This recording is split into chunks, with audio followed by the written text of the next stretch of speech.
अपने चेहरे पर शांति के साथ छोटू गौर से उस शैतान को देखने लगा जो शैतानी शक्तियों के बीच से चलकर बाहर रहा था। उस शैतान के शरीर में बड़ी खतरनाक शैतानी शक्ति महसूस की जा सकती थी, जिसे महसूस कर छोटू ने सवाल किया, क्या मैं जान सकता हूँ कि तुम हैवान कोठरी के कौन से राजा हो? छोटू उसकी ताकत से इतना तो समझ गया था कि वो शैतान कोई मामूली अंधेरे का राजा नहीं था। इसका मतलब साफ था कि वो जरूर हैवान कोठरी का खास राजा होगा। वहीं छोटू का सवाल सुनकर पहले तो वो शैतान थोड़ा हैरान हुआ, जिसके बाद उसने कहा, लगता है कि तुम्हें हमारी हैवान कोठरी के बारे में काफी कुछ पता है। मुझे लगता है कि इतने सालों में हमारे दल ने जरूर बाहरी दुनिया में हंगामा मचा दिया होगा, तभी तो तुम जैसे इंसानों को हमारे बारे में पता चला। खैर, मेरा मानना है कि वक्त आ ही गया होगा। मैं हूँ हैवान कोठरी का नौवां राजा। नौवें राजा के बारे में सुनकर छोटू के चेहरे पर ज्यादा हैरानी नहीं दिखी।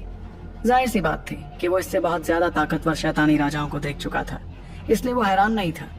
गौर से देखने पर छोटू को समझ आया कि उसके सामने खड़े नौवे राजा की शक्तियां जरूर 2 अवतार इम्तिहान पार कर चुके अवतार से कमजोर थी। इसका मतलब साफ था कि ताकत के मामले में नौवा राजा 7वें राजा से कमजोर था, और 7वें राजा से तो छोटू पहले ही टकरा चुका था। इतने में छोटू ने उससे सवाल किया, मेरे ख्याल से प्राचीन वक्त में बंजारा दल पर हमला करने की जरूरत तुमने ही की थी, है ना? छोटू के सवाल पर नौवे राजा के चेहरे पर गुरूर भरी मुस्कुराहट आ गई, जिसके साथ उसने जवाब दिया, तुमने ठीक समझा। बंजारा दल को मैंने ही खत्म किया था, और तो और इस विनाशक प्राचीन निशान के पिछले मालिक को भी मैंने ही अपने हाथों से मारा था। उसकी ये बात सुनते ही रखवाले की आंखों में जानलेवा इरादा झलकने लगा। उसके शरीर से अचानक ढेर सारी शक्तियां निकलने लगी और वो तेज रफ्तार में नौवे राजा पर हमला करने के लिए आगे बढ़ा। नौवे राजा के खिलाफ उसका गुस्सा हजारों सालों से बरकरार था। जब नीसा ने ऐसा होते हुए देखा तो उसने तुरंत अपनी शक्तियां निकालते हुए रखवाले को रोकना चाहा। वो भी जानती थी कि रखवाला ताकत के मामले में कभी नौवे राजा की बराबरी नहीं कर पाता, लेकिन नौवे राजा ने जैसे ही रखवाले की तरफ देखा तो उसके चेहरे पर खूंखार इरादा झलकने लगा, जिसके साथ उसने कहा, ऐसा लगता है कि किसी को मेरी बहुत याद आ रही थी लेकिन इसे देखकर तो लगता है कि इसकी मौजूदा हालत मौत से भी बदतर है। मगर एक बात तो मैं मानूंगा कि तुम्हारा बंजारा दल था बहुत ताकतवर। भले ही मैंने उसे खत्म कर दिया, लेकिन तुम्हारे दल ने मेरे सभी साथियों को मार डाला। बल्कि तुम्हारे उस कमबख्त लीडर ने अपनी जिंदगी कुर्बान कर मुझे इतने सालों तक जमीन के नीचे कैद रखा। ये सुनते वक्त छोटू के चेहरे पर हल्की मुस्कुराहट आ गई और उसने नौवे राजा से कहा, ऐसा लगता है कि वक्त के साथ साथ तुम उस सीन से आजाद हो गए, और तो और तुमने इस जगह से शैतानी शक्तियां बाहर भेजकर हैवान कोठरी को अपने यहाँ होने का संदेशा भी भेज दिया। मैंने ठीक कहा ना? मगर अफसोस कि तुम बहुत बदकिस्मत हो नौवे राजा। नौवे राजा ने कभी नहीं सोचा था कि वो संदेशे के तौर पर जो शैतानी शक्तियां जमीन के बाहर भेज रहा था, मुन्नी उसे शुद्ध करती जा रही थी। इस बारे में सोचते हुए नौवे राजा की आंखों में खौफनाक इरादा झलकने लगा, जिसके साथ उसने मुन्नी की तरफ देखना शुरू किया। इस कमबख्त लड़की को तो मैं छोड़ूंगा नहीं, इसने मेरे किए कराए पर पानी फेर दिया। वही मुन्नी उसकी खूंखार आंखें देखकर तुरंत नीसा के पीछे छुप गई। जाहिर सी बात थी कि नौवे राजा को देखकर वो काफी डर गई थी। इतने में छोटू ने मुस्कुराते हुए नौवे राजा से कहा, लेकिन तुम्हें देखकर तो लगता है कि तुम्हारे जख्म अभी भी पूरी तरह से ठीक नहीं हुए। ऐसे में ये मेरे लिए सुनहरा मौका होगा तुम्हें खत्म करने का। छोटू की आंखों में जानलेवा इरादा चमकने लगा। वो अच्छी तरह से जानता था कि हैवान कोठरी कितनी ताकतवर थी और उसके सभी राजाओं की शक्तियां भी बहुत खतरनाक थी। ऐसे में मौजूदा शक्तियों के साथ छोटू का ताकतवर राजाओं से निपटना बहुत मुश्किल था। लेकिन उसके सामने खड़ा नौवा राजा हजारों सालों से सील के चलते कैद था, इसलिए उसकी शक्तियां अभी तक पूरी तरह वापस नहीं आई थी।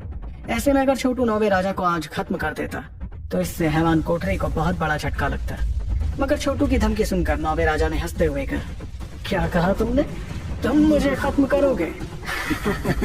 लड़के, तुम ऐसा करने के काबिल ही नहीं हो। वैसे तो नौवे राजा को छोटू के शरीर में मौजूद दोनों प्राचीन निशानों की शक्तियां महसूस हो रही थी, लेकिन छोटू अभी तक अवतार भी नहीं बना था, इसलिए चाहे नौवा राजा जख्मी ही क्यों ना था, अभी भी उसकी शक्तियां पहले अवतार इम्तिहान वाले योद्धा से थोड़ी ज्यादा थी। छोटू लगातार उसे देखता गया, जिसके बाद उसने अपने शरीर से बेनता शक्तियां निकालनी शुरू की। वो जानता था कि अगर आज नौवा राजा बचकर चला जाता तो छोटू के लिए आगे जाकर बहुत बड़ी मुश्किल खड़ी हो जाती, इसलिए चाहे कुछ क्यों ना हो जाता, छोटू को आज उसे खत्म करना ही था। पर जिस वक्त छोटू की आंखों में जानलेवा इरादा झलक रहा था, उस वक्त नौवे राजा की आंखों में भी वैसा ही इरादा देखा। उसने तुरंत अपना पैर जमीन पर पटक कर ढेर सारी शैतानी शक्तियों से खुद को ढक लिया। आखिर में जमीन के नीचे से ढेर सारी शैतानी लाशें ऊपर आते हुए छोटू पर हमला करने के लिए आगे बढ़ने लगी। ये देखकर छोटू ने हंसते हुए कहा, तुम तो हैवान कोठरी के ताकतवर नौवे राजा हो ना, तो फिर तुम्हें इन लाशों की सेना की क्या जरूरत पड़ी? क्या तुम खुद आगे आने में घबराते हो? इतना कहते ही छोटू ने अपनी मुट्ठी कसी, जिससे एक बहुत बड़ा काले रंग का गड्ढा तैयार हो गया। फिर उस गड्ढे से निकलती विनाश की शक्तियों ने एक झटके में सभी शैतानी लाशों को खत्म कर दिया। इतने में नौवे राजा ने हल्की मुस्कुराहट के साथ शैतानी शक्तियों को इकट्ठा करते हुए एक बहुत बड़ी काले रंग की तलवार तैयार कर दी। फिर अगले ही पल नौवे राजा का शरीर छोटू के ठीक सामने पहुंच गया। वहां पहुंचकर उसने उस तलवार से छोटू पर जानलेवा हमला कर दिया, और इससे पहले कि उसकी वो ताकतवर तलवार छोटू से टकराती, बिजली का एक जोरदार झटका सामने आया और उस काली तलवार से टकरा गया। इस टक्कर से चिंगारियां निकलती दिखी और आसपास की जगह धुंधली पड़ने लगी। नौवे राजा ने जब देखा कि किस तरह उसका हमला रोक दिया गया, तो भी उसके चेहरे पर किसी तरह की परेशानी नहीं दिखी, बल्कि वो तो हंसते हुए अपने हाथों में रखी काली तलवार को ढेर सारी काली बिजलियों में बदलने लगा। आखिर में वो बिजलियां तेज रफ्तार में छोटू की तरफ पड़ने लगी। इन काली बिजलियों में भारी तादाद में शैतानी शक्तियां भरी हुई थी, और तो और उसमें से एक अजीब सी बदबू भी आ रही थी। इन शक्तियों में इतनी ताकत थी कि उनसे टकराने पर कोई अवतार रैंक का योद्धा तक बुरी तरह जख्मी हो जाता। पर ऐसी खतरनाक बिजलियों के सामने भी छोटू के चेहरे पर डर का नामो निशान नहीं दिखा। उसने तो अपनी मुट्ठी कसते हुए प्राचीन निशान बाहर निकाला, जो किसी बिजली के झटके जैसा दिख रहा था। फिर उसने उस प्राचीन निशान की मदद से अपनी तरफ आती काली बिजलियों पर जोरदार मुक्के जड़ने शुरू कर दिए। दोनों तरफ की बिजलियां एक दूसरे से टकराती गईं, जिसमें काले रंग की शैतानी बिजलियां गायब होती हुई नजर आ रही थी। ये देखकर नौवे राजा के चेहरे की हंसी धीरे धीरे गायब होने लगी। छोटू के पास 2 प्राचीन निशान थे, जिनकी मिलीजुली ताकत कुछ ज्यादा ही खतरनाक थी। ऐसे में नौवे राजा की शैतानी शक्तियां उनके सामने टिकी नहीं सकती थी। छोटू ने तो उसे पूरी तरह नजरअंदाज किया और अपना ध्यान अपने हाथों पर किया। उसके हाथों में अब 2 प्राचीन निशानों की ताकत इकट्ठा हो गई थी, जिसका इस्तेमाल उसने नौवे राजा पर जोरदार मुक्का जड़ने के लिए किया। छोटू के उस हमले को देखकर नौवे राजा के चेहरे का रंग बदलने लगा और उसने तुरंत अपने हाथों की सील बदलनी शुरू कर दी। कुछ पलों बाद उसके शरीर पर एक शैतानी कवच तैयार हो गया, जो काफी ताकतवर लग रहा था। तभी छोटू का वो हमला, जिसमें 2 प्राचीन निशानों की ताकत शामिल थी, नौवे राजा के उस कवच से टकरा गया, जिससे एक गहरी आवाज उस जगह पर गूंजने लगी। वो हमला किसी मामूली शैतानी राजा को खत्म कर सकता था, लेकिन छोटू ये देखकर हैरान रह गया कि उस कवच पर सिर्फ एक मामूली सी खरोच आई थी। छोटू ने गौर से उस कवच को देखा और कुछ समझते हुए कहा, इसका मतलब ये कवच शैतान रक्षक कवच है। वहीं उसकी बात पर नौवे राजा ने हंसते हुए कहा, क्या बात है लड़के, लगता है तुझे हमारे बारे में बहुत कुछ पता है। उसकी हंसी देखकर छोटू के माथे पर शिकन दिखाई देने लगी। वो पहले ही 7वें राजा से लड़ते वक्त देख चुका था कि शैतान रक्षक कवच कितना ज्यादा ताकतवर होता था। ये चीज खुद गुलामों के सरताज ने इन शैतानों को दी थी, जिस वजह से इसके रहते हुए इन शैतानों को खत्म करना बहुत ज्यादा मुश्किल था। अब जो कि शैतान रक्षक कवच उसकी रक्षा कर रहा था, इसलिए नौवे राजा के चेहरे पर एक बार फिर बेरहमी नजर आने लगी। उसने एक झटके में ढेर सारी शैतानी शक्तियां अपने हाथों में इकट्ठा की और छोटू पर तेजी से हमला कर दिया। मगर उस ताकतवर हमले का सामना करने के लिए छोटू को अपनी शक्तियों के साथ साथ अंदरूनी शक्तियां भी निकालनी पड़ी।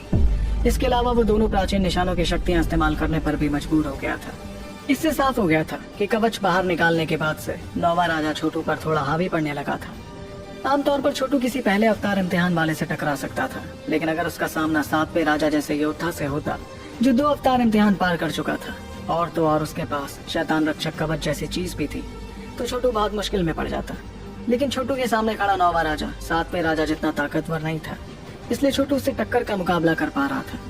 दोनों एक दूसरे से लड़ते गए और जब भी उनके हमले टकराते तो आसपास की जगह धुंधली पड़ने लगती। इस दौरान शैतानी शक्तियों और छोटू की शक्तियों के भिड़ने पर नीसा के चेहरे की परेशानी बढ़ती गई। वो मनी मन सोच रही थी, अच्छा हुआ जो ध्रुवैन वक्त पर हमारी मदद करने आ गया।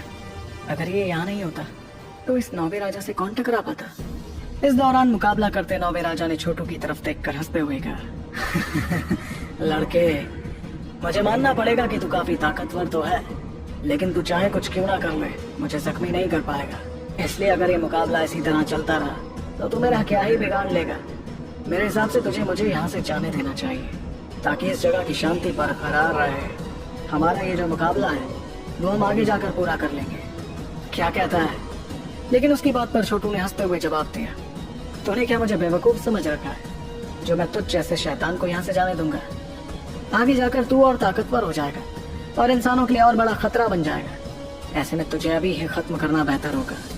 इस पर नौवे राजा की आंखों में खूंखार चमक दिखी, जिसके साथ उसने कहा, अगर ऐसी बात है तो फिर ठीक है, देखते हैं कि हमारे इस मुकाबले में आखिर तक कौन टिक सकता है। छोटू आसमान में था और उसकी आंखें बेरहमी के साथ नौवे राजा को देखती जा रही थी।